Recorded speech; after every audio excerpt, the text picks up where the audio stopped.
On the 7th of June, 1963, Captain Godfrey Simmons of the Junior Leaders Regiment Royal Signals, based at Denbury near Newton Abbot, took his wife Doris to Plymouth on a shopping trip. He parked his car in a side street off Royal Parade and prepared to sit and wait while his wife went shopping. After 2 hours, she'd still not returned, and with growing impatience, he tired of waiting and drove home.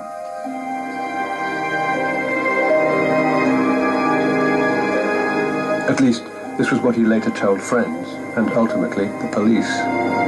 Doris Simmons was never seen again. But 10 years later, her husband was charged with her murder.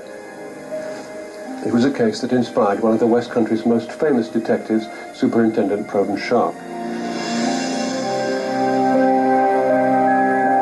He became intrigued by the case and determined to try and find out what had happened to the missing woman. Was it a simple matter of a disillusioned wife who had walked out on her husband and made sure she couldn't be traced? Or was Doris Simmons murdered by some person or persons unknown?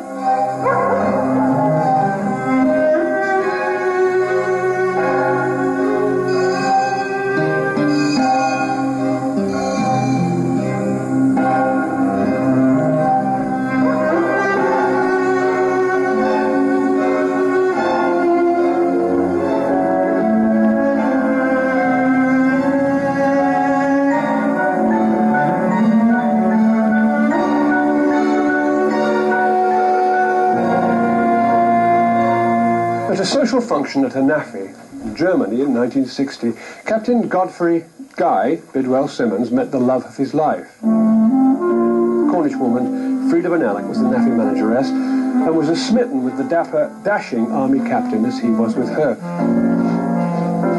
There was one potential area of difficulty, however. For the previous 13 years, Captain Simmons had been married to Doris Irene Phillips, known to everyone as Phil. The couple had met and quickly married just after the war, when Phil was 26 and an officer in the Wrens. Captain Simmons was 27 and a warrant officer with the 7th Royal Signals Regiment. It is said the day after their wedding, on June the 14th, 1947, both bride and groom realized they'd made a dreadful mistake. They were apparently incompatible in almost every respect. He was a larger-than-life extrovert character, with a handlebar moustache and a merry roving eye, flamboyant, fond of blazers, sports cars, and a bit of a show-off. Phil, on the other hand, was by her own admission rather a cold fish. Not largely enthusiastic about the physical side of marriage, shall we say. Captain Simmons was later to claim that in 16 years of marriage they'd had sex no more than 10 times. Phil Simmons may have been undemonstrative in love, but she had a deep affection for her husband and an intense desire to help him to the top in his service career. And so they jogged along, as some married couples do, avoiding rows, papering over the cracks, making the best of a bad job. This was until the captain met Frida. The fateful meeting was in 1960, and the captain and Phil were living together in officers' quarters at Herford near Dusseldorf in Germany. There was gossip at the base when the captain was seen leaving Frida's quarters at night, and eyebrows were raised when he attended a Christmas party with Miss Benelek instead of his wife. If Phil heard the whispers and the rumours, she didn't mention it. Then, in 1960, after 13 years of marriage, she produced a shock of her own for Captain Simmons by announcing that she was pregnant. "It's happened at last," she declared in a letter to her sister Florence, "and we're both very pleased." Their son was born on the 9th of November, 1960. In January 1961, Captain Simmons, Phil, and their baby came back to Britain on leave. Frida Benelek ended her contract with the NAFI in Germany the same day and returned home to Liskeard in Cornwall. After a brief stay in London, Phil and the baby went to her brother Leonard's home at Stoke Poges in Buckinghamshire. Captain Simmons secretly joined Frida in Cornwall for the rest of his leave. He returned to Germany, still concealing the relationship from his wife. Then, in March 1962, he was posted back to Britain. He was to be based at Rawlinson Barracks, Denbury camp near Newton Abbot in Devon. At around this time, the West Country writer Judy Chard had her own brief encounter with the dashing captain as one of his dance partners at an army function. And there was some kind of a do at the barracks when you met the yes, dashing captain. That's right. Well, they were the junior leaders regiment. And whether we were asked to this or whether somebody sold us a ticket, I've got no idea. And I don't even know if I'd ever met him before. He seemed to think that we had met, but I can't remember it. And it was an excuse me dance. You know, they don't have them these days. I was dancing with my husband, white tie and tails in those days, and he loathed it. And they were allowed to come up and tap you on the shoulder and say, may I have this dance, and take you away from your partner. And was the captain very attractive? Oh, yes. He was mustachioed. And also, he was in this gorgeous uniform, which was navy blue with red stripes down the trousers, and lovely golden epaulettes on his shoulders. I mean, it was really quite something. Did he seem to be a straightforward, friendly, sociable? Everybody liked him, apparently. He had an extremely popular reputation. He enjoyed life, he liked women, women liked him. What more could any man ask? He said their marriage wasn't working. They'd been married for 17 years, but he said, like all marriages, it wasn't working. Well, I shouldn't say all marriages. A lot of marriages, it wasn't working. I think that Doris did not love her husband. I think they'd had an arrangement, and I wouldn't be at all surprised if part of this arrangement involved covering up Doris's own sexual proclivities. She was in the Wrens during the war. People discovered aspects of their sexuality that would never have been discovered if they'd stayed in Civvy Street. In the war, people didn't care if you were gay as long as you could do what you were supposed to do. But what you were also supposed to do was to be respectable and to be married, and many gay people did get married in those times. And there was an understanding that they would do the respectable thing, and her husband broke that understanding by his relationship with Frida. Captain Simmons, we're led to believe, now found the courage to mention to Phil that he'd grown close to Frida, and that he thought that he and Phil should stop living together. Mrs. Simmons was not best pleased.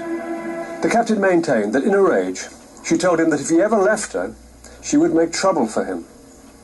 Captain Simmons replied that he was fed up with putting on a false front. Just the same, for the sake of their child, they attempted a reconciliation and set up home together here at Cedar Cottage, King's Kerswell. But it seems they were not happy. At the beginning of June 1963, Captain Simmons borrowed a dormobile from his staff sergeant to move his son's cot to the home of his housekeeper in nearby Abbots Kerswell. The child was to spend the weekend there while his parents went away to Cornwall for a break. The sergeant confided to colleagues that the couple were not getting on very well together, that they were going away to try and make it up. On June the 7th, 1963, Captain Simmons and Doris set off for Cornwall. 8 years later, Simmons gave a detailed account of the subsequent events to journalist Michael Charleston.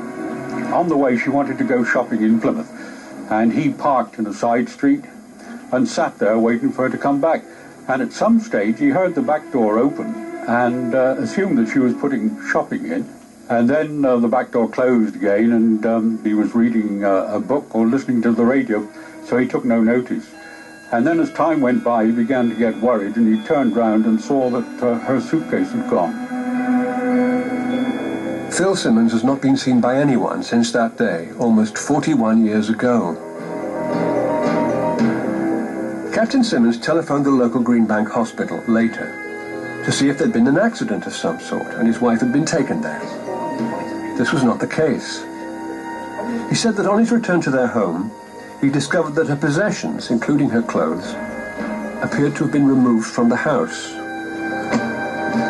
Despite his apparent concern, there is no evidence that he contacted his wife's family. The captain went on to spend the weekend with Frida at a country club. He later told the police that on the 11th of June, back in Newton Abbot, Phil telephoned him to say, "I'm off." A few days later, Godfrey recounted receiving a second call in which Phil said, "I'm off, and before I have finished with you, I will cause you trouble." Captain Simmons said, "I was bloody mad. I was not particularly worried about myself. It was the fact that she had left our son. That woman must have planned it." The captain called his staff together at Rawlinson Barracks. That was in Denbury Camp, just up the road there, and told them that Doris had left him. In what now seems a strange twist, little remains of the barracks. It's now HM Prison, Channings Wood. 2 weeks after his announcement of Phil's departure, he again borrowed his staff sergeant's automobile and moved Frida and her luggage from Liskeard to his home in King's Kerswell. Simmons chose to tell the housekeeper that Phil had left to look after her sister in London, who was desperately ill. The housekeeper continued to look after the baby. 2 weeks later, she again turned up at Captain Simmons' home to find Frida in the house. Frida took charge of the child. The captain was questioned by the police, and newspapers and radio stations launched appeals for information about the missing woman's whereabouts. But there was silence. In 1967, Captain Simmons obtained a divorce from his wife Phil on the grounds of her desertion, and 4 years after her disappearance, he married Frida, his beloved Naffy lady. Phil Simmons has not been seen since that day in 1963. The police opened an inquiry into her disappearance, but with the lack of any hard evidence to the contrary, they concluded that she simply walked out to begin a new life elsewhere. But was there something more sinister behind her sudden disappearance? Had she in fact been murdered? The police search for her body extended to mines, quarries and china clay pits all over Devon and Cornwall, but nothing was found. Yet one of the West Country's most famous detectives, Detective Inspector Proven Sharp, was not prepared to let things lie. He continued to believe that the mine sites, known affectionately as the cathedrals of Cornwall, might eventually reveal the secrets of the whereabouts of the captain's lady. 5 years after Phil's apparent vanishing act, the story took a bizarre turn. Phil's brother Leonard, who astonishingly was unaware of her disappearance, tried to make contact with her. He wrote to Guy Simmons but received no reply. He obtained a telephone number, but was shocked to find that he was talking to a lady who said that she was the second Mrs. Simmons and that his sister had vanished off the face of the earth. Val McDermott has our own hypothesis on what might have happened to Phil Simmons. However you cut it, the brother's behaviour is very strange as well. Suddenly, after 5 years, out of the blue, he rings up and starts looking for his sister. Now, this is a brother that she was sufficiently close to stay with on holiday while her husband was gadding about with Frida in Cornwall. I wonder if he was in on it with Doris, if he knew what she was planning to do, because it's very, very odd that he suddenly starts kicking off. He's the one who stirs up the trouble. He's the one who sets it all going. And Doris had promised her husband before she left, "I'm going to cause you trouble." And so I think the brother knew very, very well that his sister was alive and well and living who knows where, possibly with or without her possible girlfriend from the Wrens.